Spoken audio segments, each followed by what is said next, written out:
Bien, estamos al aire con Martín Zurita, secretario ejecutivo de la Asociación de Institutos de Enseñanza Privada de la Argentina. Es complejo, cada vez hay más acompañantes terapéuticos en las aulas y los colegios no saben cómo abordar la situación. Martín, ¿qué tal? Mucho gusto, buenas tardes. Hola, buenas tardes, Adrián, ¿cómo estás? Muy bien, muchas gracias por atendernos. ¿Podrías ampliar este título que acabo de brindar? Sí, nosotros en el último tiempo hemos detectado muchísimo aumento en los diagnósticos de niños neurodivergentes.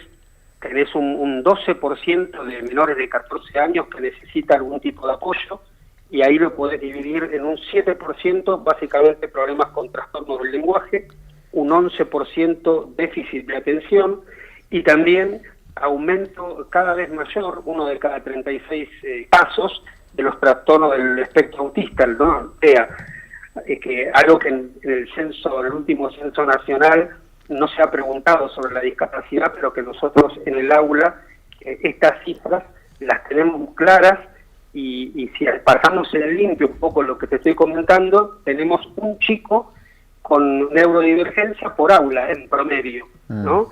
Con lo cual, este es un panorama, un diagnóstico preocupante para las escuelas, porque nosotros necesitamos varias cuestiones para articular esta situación en un aula, ¿no? Muchos alumnos tienen acompañantes terapéuticos, otros tienen maestros integradores. Ahora, Martín, perdóname, los números que yo estoy haciendo, o sea, hay cada 100 pibes en la Argentina, hay 10 que tienen algún tipo de trastorno. Claro, por eso es muy importante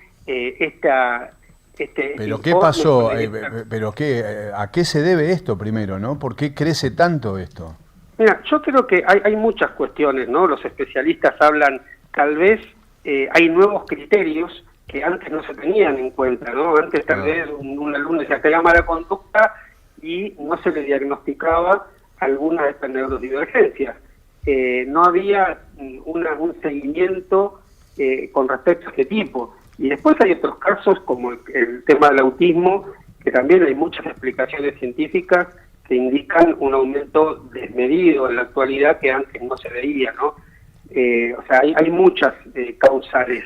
Lo cierto es que hoy las escuelas tienen que hacer frente a esta cuestión. Las escuelas somos inclusivas y por supuesto que tenemos que atender a esta demanda que es producto de la realidad, pero también, por otro lado, tenés la superpoblación en las aulas, donde hay casos extremos que vos tenés 7 u 8 adultos que están conviviendo con la maestra y con los alumnos en un aula, y que realmente eso tampoco puede ser, ¿no? Más allá de la falta de formación docente que hoy los institutos nacionales de formación docente no están dando a los docentes argentinos la capacitación necesaria para afrontar estas problemáticas que hoy son cada vez más frecuentes en nuestras aulas. Hablamos de unos 10 chicos cada 100 con trastornos de diferente tipo, pero dentro de la neurodivergencia. La consulta es, ¿el estudio que da esta estadística está hecho sobre escuelas privadas o sobre escuelas...? No, es muy buena la pregunta, porque esto es general, es a nivel de toda la educación, tanto estatal como privada. Así que esto es algo generalizado. Nosotros creemos que se debe regular el tema de la cantidad de acompañantes y los maestros de inclusión por curso.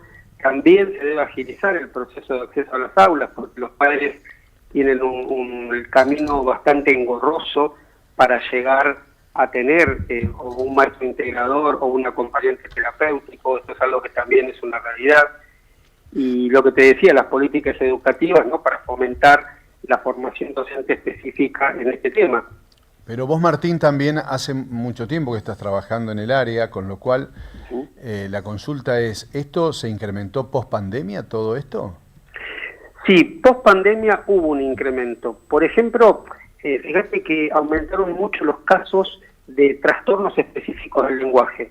Vos tenés la dislexia, que es la dificultad para leer, la discalculia, la dificultad para realizar operaciones matemáticas, la dispraxia, que es muchos chicos que miran el pizarrón, pero no pueden copiar, o sea, no pueden captar o reflejar en sus cuadernos, en sus carpetas, eso que el maestro indica.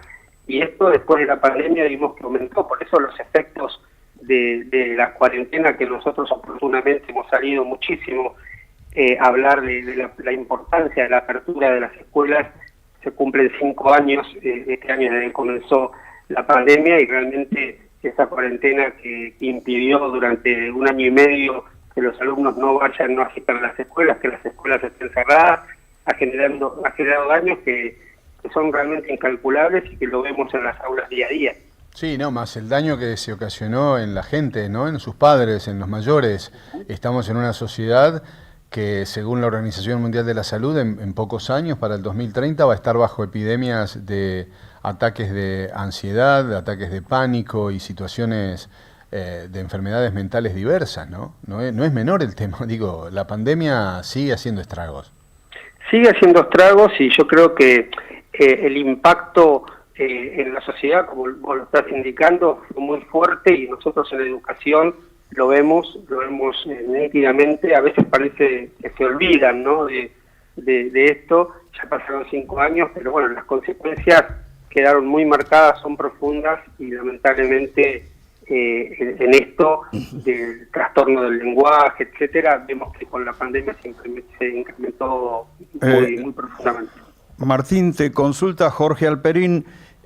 Si la pandemia tiene injerencia en esta problemática, supongo entonces que hay mucha información internacional de cómo distintos países han encarado estos problemas generados por la pandemia, ¿no? Sí, tal cual. Esto es lo que pasa, que también hay una cosa importante, no en todos los países del mundo hubo un cierre tan prolongado de escuelas como en la República Argentina. Esto es una realidad, no pasó en Europa ni en muchísimos países. Entonces, también creo que en un análisis integral este tema se debe poner sobre la mesa, ¿no? O sea, este cierre prolongado que provocó, bueno, cosas que tal vez en otros lugares no se ven con tanta intensidad. Bien. Martín, te agradecemos esta explicación, esta charla, este diálogo, esta entrevista, muy amable. No, por favor, gracias a vos, Adrián. Adiós. Martín Zurita, secretario ejecutivo de la Asociación de Institutos de Enseñanza Privada de Argentina. Desde Rosario los saluda Miguel. De San Martín habla Isabel y Esther. Soy Miguel, de Esquina, provincia de Corrientes. En toda la Argentina.